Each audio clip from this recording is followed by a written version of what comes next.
Welcome back, everybody. We're diving deep today into a film that's raw, unflinching, and absolutely unforgettable. Yeah, we're headed straight into the heart of Rio's favelas with City of God. Yeah. Get ready for a wild ride, because this movie throws you headfirst into a world where ambition and violence collide. Oh, you're in for a treat, believe me. This isn't the Rio you see in travel brochures.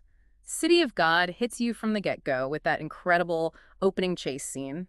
Gangsters chasing chickens, setting the tone for the chaos that unfolds throughout the film.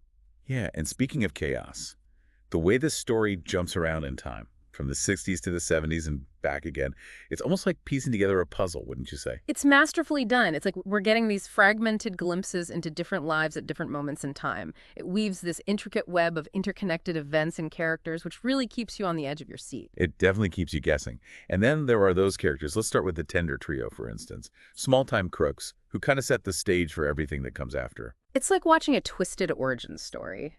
At first, you almost feel a sense of nostalgia for their early days, you know? They're like Robin Hood figures, stealing, but with a bit of charm and swagger. But the film quickly shatters that romanticized image. Their story takes a dark turn, and it becomes this warning sign. The favela isn't a playground for petty crime. It's a breeding ground for something far more sinister. Right. And that brings us to Lil Zay, right? Talk about a transformation. He goes from a small-time thief to this absolutely terrifying force of nature. What's so fascinating about Lil Z is how the film portrays his ambition. I mean, he's a product of this environment, no question. Opportunities are scarce and violence is the language of power. But there's this chilling ruthlessness about him, this drive to dominate that turns the favela into his personal war zone. It's palpable, that feeling of dread as he rises to power. And it's not just Lil Zay's story, right? We've got Benny, his friend, who yearns for something different.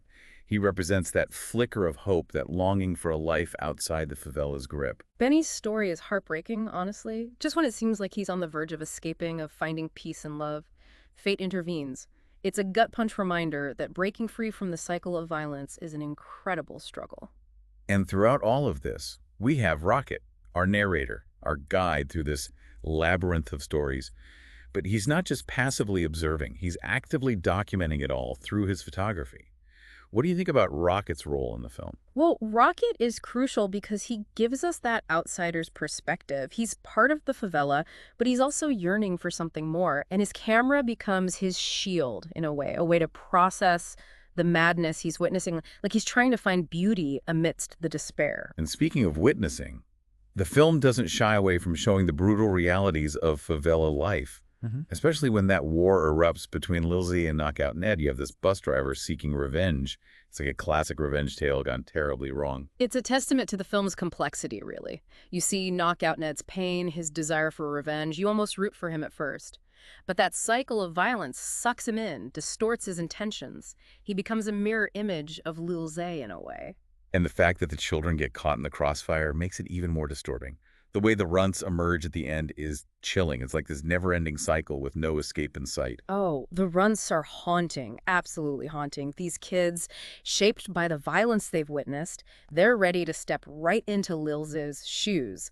It's a bleak statement about the favela's future, a future where hope feels so incredibly distant. We've got this intricate plot, these complex characters. But what about the bigger picture? What is City of God saying about life in the favela? About the human condition? It's definitely a scathing critique of poverty, inequality, and the loss of innocence. But at its heart, I think the film is about that inescapable cycle of violence, this force that traps generations, turning victims into perpetrators. It's a powerful message, for sure. And it's not just the story that packs a punch, right? The way it's told is just as impactful. Oh, absolutely. It's not a passive viewing experience at all. It's visceral, almost overwhelming. The filmmaking choices, the quick cuts, the handheld camera work, the way it drops you right into the action. It's incredibly realistic, almost documentary-like. And the music. Yeah. The soundtrack adds another layer to the whole experience. The music is phenomenal. It blends traditional Brazilian sounds with contemporary beats. It's raw, energetic, yet melancholic.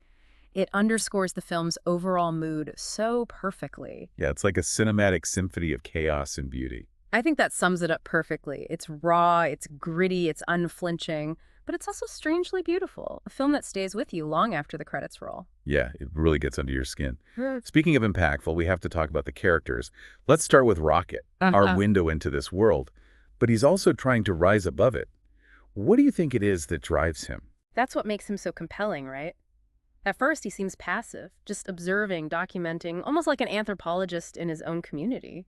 But as the film goes on, his photography becomes something more, you know? It's like he's finding agency in a world that feels so out of control. Yeah, like his camera becomes a weapon, a tool of resistance. Exactly. And he's not just taking pictures for himself, he's sharing them, exposing the world to the realities of the favela. He's giving a voice to those who are often silenced. And then there's Lilze, the antagonist, the villain. But the film doesn't portray him as a one-dimensional monster. There's a complexity to him, a charisma, even though he's capable of such terrible things. That's what makes him so fascinating and terrifying. He's obviously a product of his environment, shaped by poverty and violence. But there's the sense that there's something more, a darkness within him that fuels his ambition, his need for power.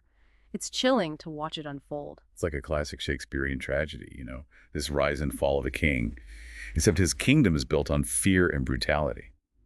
Precisely.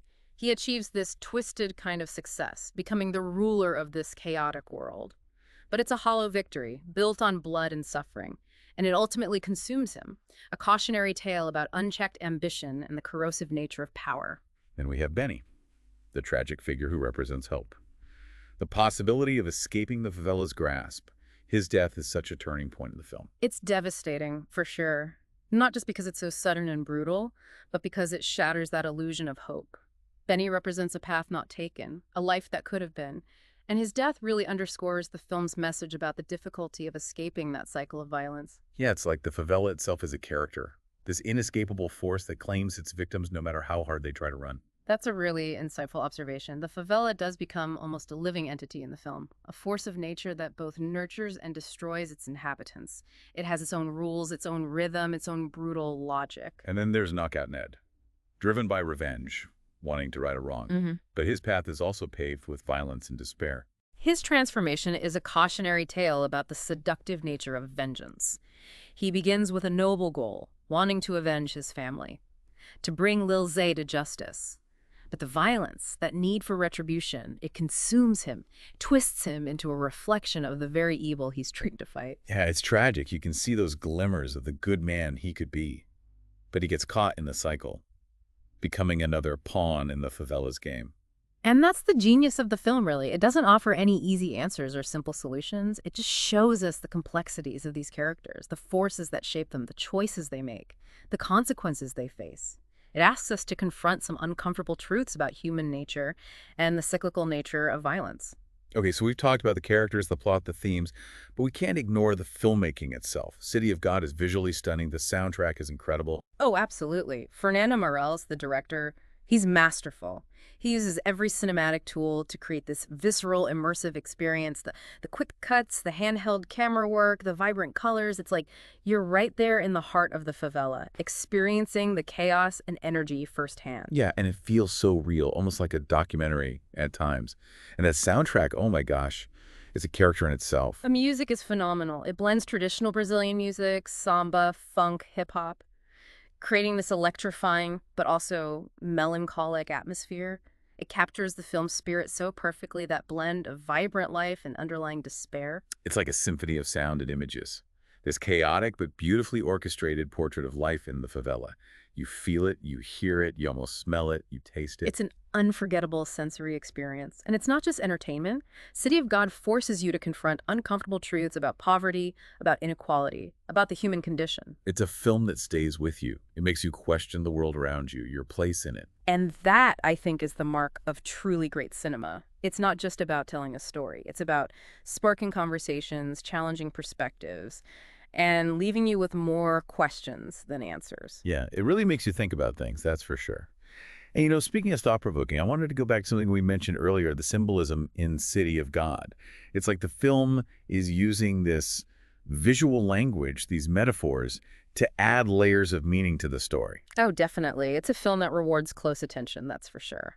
Like Rocket's camera, for example. It's not just a tool for him. It represents his hope, his desire to escape the favela, to capture something beautiful amidst all the ugliness. Right, right.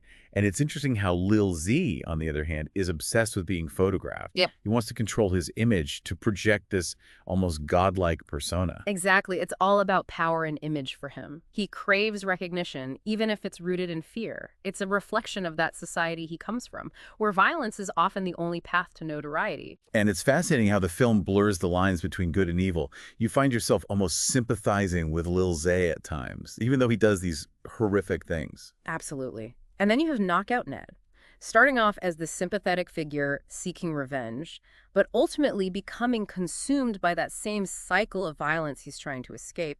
It makes you question your own moral compass, your own ideas of justice. For sure. And then there's the favela itself, this all-encompassing presence that looms over everything. It's practically a character in its own right, wouldn't you say? It really is this character that both nourishes and destroys, a place full of life, community, resilience, but also a place where poverty, violence, lack of opportunity just suffocate hope. The film doesn't shy away from those brutal realities. It's a tough watch at times, but it's also this powerful indictment of the social and economic forces that keep these cycles going. Right, and it's not just a Brazilian story. These are universal themes that resonate across cultures and societies. It makes us confront uncomfortable truths about our own world, our own roles in these systems. It's a film that demands to be seen, to be talked about, to be debated. It's more than just entertainment. It's a call to action. Which brings us back to Rocket, our narrator, our guide. He ultimately escapes the favela. But his journey leaves us with this question. What about everyone else? What about those kids, like the runts, born into this cycle with seemingly no way out? Yeah, that's the big question, isn't it? What can we do to break these cycles? How do we create a world where everyone has a chance to escape, not just physically, but mentally and emotionally? A world where they can break free from the limitations holding them back.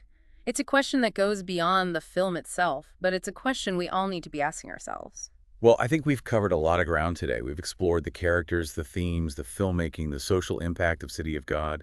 It's a film that's both disturbing and beautiful, heartbreaking and hopeful. It's a film that stays with you. It's a film that demands to be watched again and again, each viewing revealing new layers of meaning and complexity. If you haven't seen City of God, I highly recommend checking it out. It's a challenging watch, but it's ultimately a rewarding experience. And if you have seen it, I hope this deep dive is giving you some new things to think about. I'd like to leave you with one final thought. As we saw with Rocket, art can be a powerful force for change. It can expose injustice, inspire empathy, and spark conversations that lead to action. So as you go about your day, think about how you can use your own creativity, your own voice to make a difference in the world. That's a fantastic note to end on. Thank you so much for joining us for this deep dive into City of God. We'll see you next time for another fascinating exploration.